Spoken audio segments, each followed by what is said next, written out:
everybody, and welcome back to my channel. Today I just decided I was going to start Inktober a little early. It's actually the very beginning of September right now, but I got excited after doing some thumbnail sketches.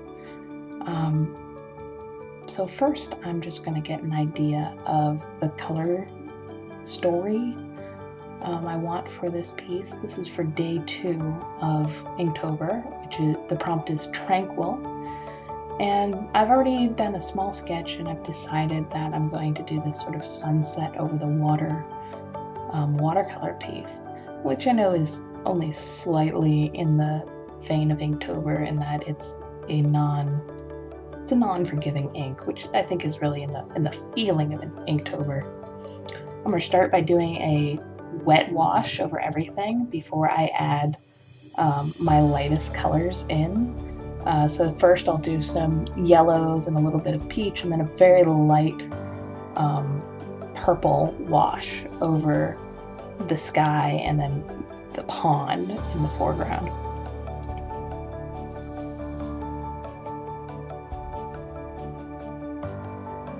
I will end up covering a lot of this back over with a darker purple, and I'm not sure how I actually feel about that. I kind of like the very light purple color I made at the beginning here, but it is something that's kind of important to note, that when you're mixing colors, you need a red that's more on the purple side than on the orange side if you're going to mix a nice traditional purple color. You can see in some watercolor paints, they'll be labeled something like blue-green tint or red-yellow tint.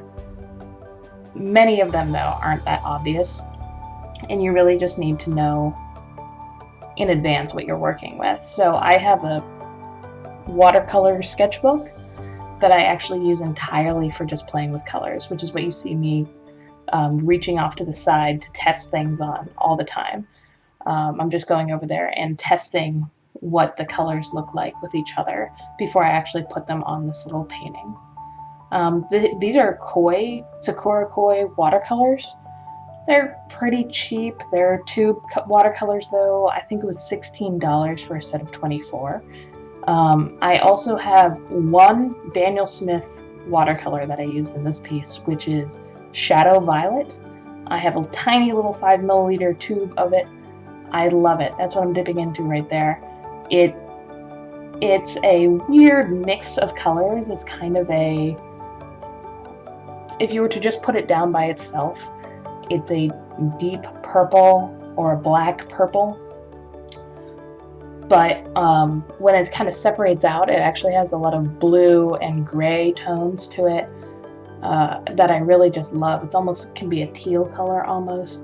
And actually, that actually happened to my detriment when some of the water, I overwatered it on the island that I'll be painting here in a minute. But I still think it came out pretty well. Right now I'm sort of adding some greenery to the bottom. I do wish I'd pushed this darker. When it was wet, it felt dark enough, but by the time it dried, it's still pretty light, and I don't know that really fit the mood of the piece necessarily, but I still think it looks okay. You can see here I'm even still trying to push it down a little bit with some dark browns at the bottom. Now I'm going in with that Shadow Violet, and I'm adding an island or peninsula or something sticking out into the water.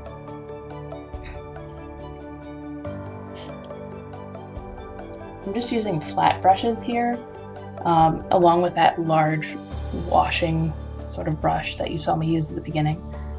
And I've got a couple of very tiny 0-sized fine detail brushes that come out. But see, here's where I got that Shadow Violet too wet. You can see there it's reflecting in the light. I apologize, by the way, for the lighting of this piece. I am new to YouTube, and I've got to figure out something to do with this window. This is a west-facing window, and about the only time during the day I ever have to record videos is in the afternoons. but I don't know that everybody wants to see the shadows cast by my window and my screen. Here I'm adding some shadows to the clouds and then kind of deciding they're a little too dark. I tried to lighten them up a little bit, and then I decided, okay, I'm not going to lighten them up too much. I'm going to add contrast instead. So that's kind of what I go in and do.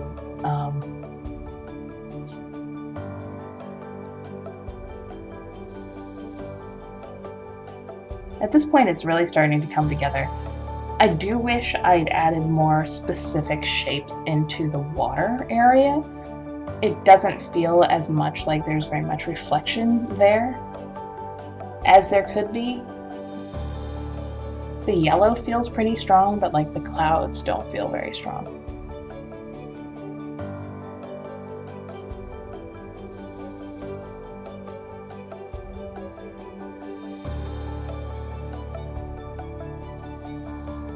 This is just like a $1 towel I got from IKEA, by the way.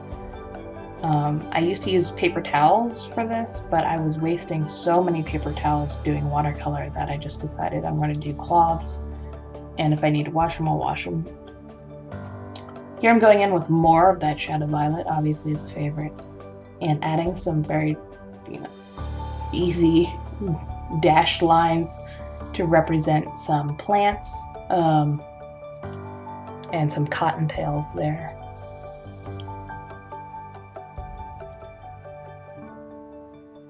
And that's the finished piece. I hope you guys enjoyed watching.